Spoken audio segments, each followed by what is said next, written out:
Welcome to the You Need More Money podcast. I'm your host, Matt Manero, where I come to you from my studio in Dallas, Texas.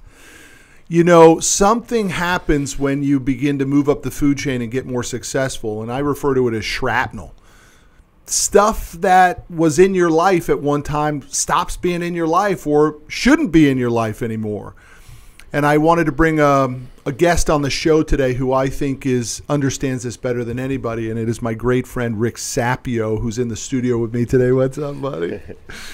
Rick has written a book called Who's in Your Room, available on Amazon, and it's exactly discussing my topic and my point today of how do we make sure that the right people are in our room, the room of our lives.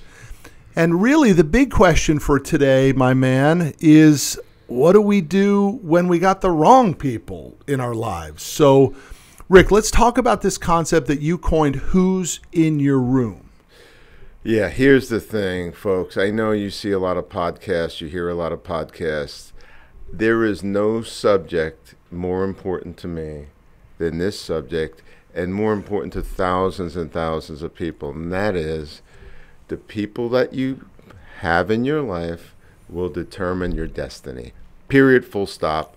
This goes back thousands of years. Birds of a feather flock together. So if Matt and I can influence you just a little bit to get those people out of your life that are holding you back, wow is all I can say. So Ivan Meisner, myself, and Stuart Emery got together and we published this book. This is a published book called Who's in Your Room. It's short. It's for sales teams. It's for companies. It's for moms. It's for kids. It's for all of us. Getting the worst people that are holding you back out of your life and getting the best people into your life. I just want to say one thing before I answer your question. I was about 17, and this old guy told me this story. I was down on the Jersey Shore, and he had a bucket, and he said, did you ever see, there was a part of the beach when I was a kid that you could get these little crabs, and then we would put the little crabs on the end of a hook for bait. And he goes, you ever notice when the crabs are in a bucket, what happens? And I'm like, yeah. He goes, well, tell me what happens. And you're going, where's he going with this story? He goes, look at the bucket. And you see this little crab climbing out, climbing out, climbing out, climbing out. What happens to little Johnny Crab when he's right near the top? His sister hooks onto his leg, and then his brother hooks on, and four of them will form a chain and pull him back down. That's what your family does to you. That's what your friends do to you. That's what the wrong people do to you. They keep you in the damn bucket. And that's what Who's in Your Room is about. You want the very best people in your life that are helping you be the best version of yourself. Dude, I use the statement all the time with my boys. I mean, who's in your room, guys? Who are you hanging with? By the way, who's in that game room in the back? Whose truck's out front? It's all connected to who are the people that are in your life. And sometimes we're born into them, which is a big thing I want to get into today, is how do we eject these people from our lives?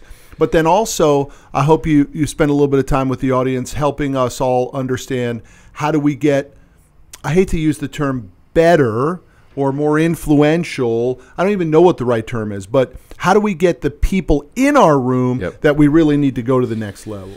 All right, so I'm going to answer both those questions very quickly, but I want to give a little backstory. So I'm the seventh child of 10 in a family. We grew up in North Jersey, just outside New York City. And when my mother was pregnant with me, unfortunately, my younger brother, who was 4, think about this if you're a parent. Imagine your 4-year-old gets cancer. I can't even think about it because I have a 5-year-old at home. But anyway, when I was born, I was 10 days old, and my brother died. He was 4. And my mother never overcame it.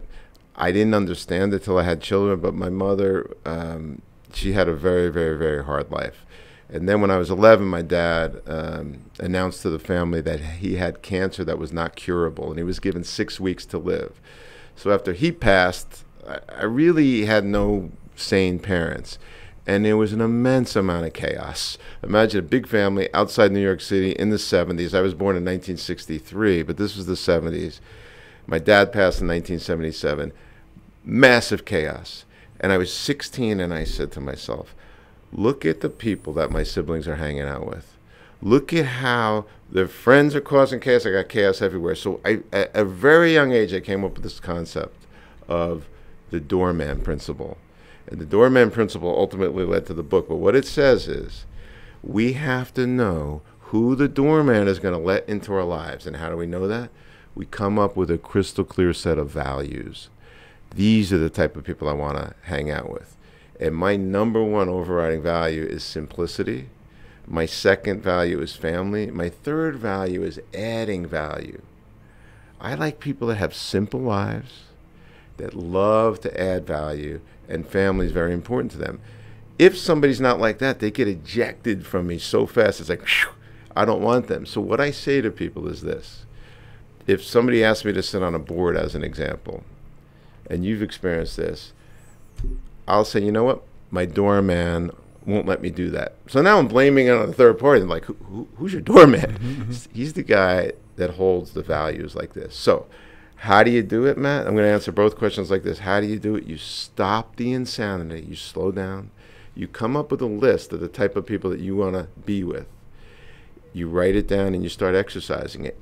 And that answers your second question, which is, how do you get higher level people in your life? The minute you declare your values, it's like magic. Yeah, magnetic field kicks in. Yeah. You begin to recruit the energy that you're pushing out. Right. And how do you get the people out? You just said it. I have people very, very close to me that have done some really crazy things, and I just don't want to be part of it. So I stop feeding the energy, and they fade away. You have a toxic friend, stop calling him. He'll go find somebody else to latch on and be a parasite too. Yeah, you know what I've seen, and I have a few examples of this recently. In just this week alone, I have 2 people who have gotten angry with me because I pushed them away and I've pushed them back to the executive management team. I said, I no longer make those decisions in this office. You've got to speak to, in this situation, Sarah, the COO. And they both reached out to me and said, what, are you too good for us? You've moved past us. You're too big in your britches to take my phone calls anymore. And, you know, I don't even respond to it anymore. But that is an element of shrapnel that happens when you begin to clarify who's in your room. And, you know, how do you hit this eject button? I'm not saying it's easy, but you have to begin to visualize yourself differently. You may not be the guy that you were in high school, or the guy in your 20s or your 30s or your 40s, or for me in my 50s now. I am different. Yep. I am the CEO of an organization that has a highly functional executive management team that is empowered to make decisions. I'm not the guy who was on the front line handling all the shit every minute of every day. It is a different relationship now. Amen. I want to answer, though. You gave one example. There's 3 ways to get people out of your life. 3 ways. One way is what you did, which is you just tell them straight, deal with this other person. The other way, and I hear this all the time from people, and it drives me nuts. They go, how do you get somebody in your family out of your life? My siblings hate when I say it, but my mother was not mentally healthy at all. She was extremely toxic. And when I was about 35, the story's in the book, I as a loyal Italian-American son, I called my mother every Sunday like clockwork, and I would get on the phone with her, and she would just start yelling at me. You son of a bitch, you don't call me, you're an asshole. And it was really like, I'm like, Mom, I call you every Sunday at 10 o'clock. And for years, she would beat the crap out of me mentally, and it would kind of ruin my day. So one day, and this is called training the toxic people in your life that are in your family. And I'm going to give you a third way to do it, too. And I said, Ma, here's the bottom line. I will call you every Sunday at 10 o'clock, every Sunday like clockwork. I will not miss a day. However, the minute that you get toxic, I'm hanging up the phone. So I remember the first time I explained that to her, she says, all right. The next week, I call her up. Within 4 seconds, click. She even called me back, and I said, didn't you hear what I said last week? It took about, I can't remember exactly, to be honest. It was years ago, but it took about a month. The last years of my mother's life were pleasant because I trained her to not be toxic with me, be toxic with everybody else. Yeah. I will not tolerate it anymore. Yeah, I'm done with your toxicity. Yeah. And she got it. Now, some people won't get it. And you know what?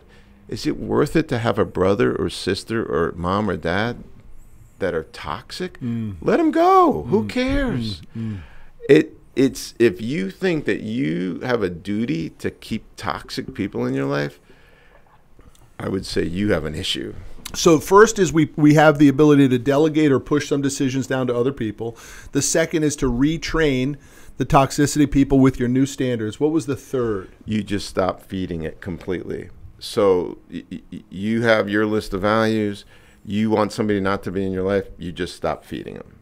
Now, when you say feed, you mean like just remove them? You're not even talking to them anymore? Yeah, you just, as long as you're clear. I have somebody very close to me, and I said, listen, I've told you 7 or 8 times that I will not tolerate this behavior around my family.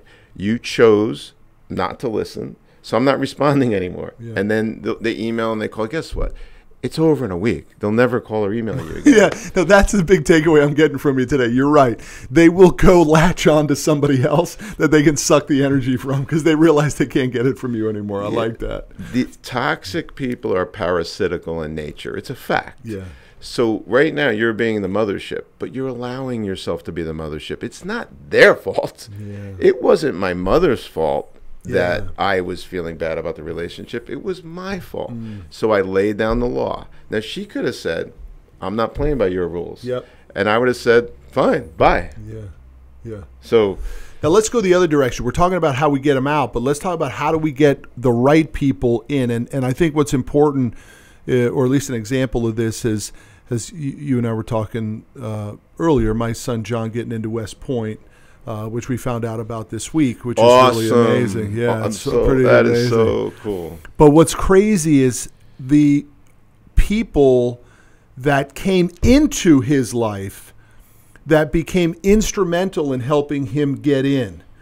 And for sure, the reason they came in was because they saw who he was. They saw how he played. They saw how he carried himself. They saw who he was. And they wanted to help as they call it, the long gray line. They felt he would be a great member of this long gray line of West Point attendees and alumni. And we had some help, Rick, from some people that we didn't even know that well, right? That just took a liking to him and then stepped for us, using a Northeast term, right? They stepped. They went out on a limb. I mean, one guy particularly, he said, there have only been, in my 15 years of knowing some people at West Point Lacrosse, there have only been 2 kids that I've ever gone to West Point and said, you'd be crazy not to take these 2. And he said, John, you're going to be the 3rd. We didn't even know this gentleman that well. So when people are in your room that can help you, and I don't mean help as in cashing in favors and stuff, but they can just help believe in you. Yep. It's so freaking powerful. So how do we recruit more people to believe in us? Well, it goes back to what we were saying. Here's the thing, folks. Until you're crystal clear on what you want, your values, your purpose in life, and your objective, then you have no way of knowing the difference between an opportunity and a distraction. And sadly, we're all distracted all the time. What I love about his son, John, is, first of all, I'm just going to go back the train up a few years. When I first met Matt, before he was introduced to the principles of business finishing school, this being one of them, we have a 48 modules of very simple, easy to implement principles that you can put into your life. Most of the audience is very familiar with our relationship as partners in Business Finishing School, which we're no longer partners, but still great friends.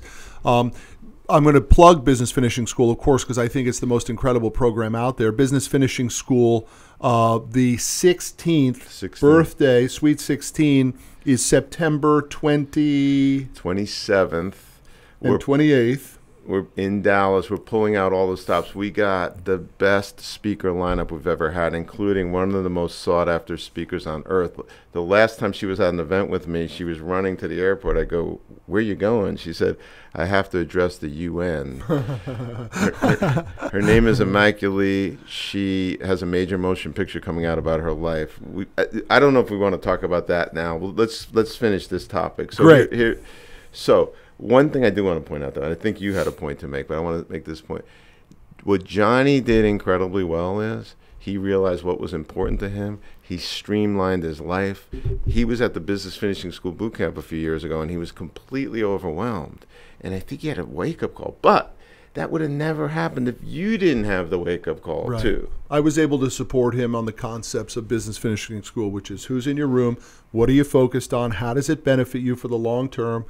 And I'm taking very little. Rocky and I are taking very little credit for what John did, because nobody gets favors cashed in to get to West Point. It does not work like that. You earn your deal at West Point, and that's what he did. And I'm just so grateful that his doggone hard work got recognized. It actually gives me faith that hard work and goodness is still found by the right people, because hard work and goodness can be found by losers too, but to have it found by real winners and recognized and rewarded, that's really strong. Well, Matt, you did something that is very rare, and I got to tell the camera this, and I hope that this podcast is seen by a lot of people. Normally, a dad, particularly who has a lot of grit in life and a lot of passion, they tend to raise kids that are like living off the fumes of that. And no, you raised a gritty kid. I mean, that's very rare. Yeah, very rare. Tough kid. That's what we all want as parents, man. But I think also this magical thing too, Rick, on this West Point thing for John, is that it is, as it sets up now as a 17 going on 18-year-old kid, it does set up as the right place for him. He wants to serve. He wants to play. He wants to compete. He wants to be challenged. I think that's the right spot for him, and he thinks it's the right spot. So guess what? You go crazy to fuel that. How weird would it be if you're 17 or 18 and you got one more year of high school to go, and you're going to West Point? Like, wow! Like, how does he even focus? It's pretty exciting stuff. Yeah. But who's in your room? Let's go back to that. Listen, I want you right now. You stop the insanity and all the electronics, and just stop right now. Shh. Write down 3 people that you know you need to get out of your life. Just write them down. Me and Matt are going to be silent for 10 seconds.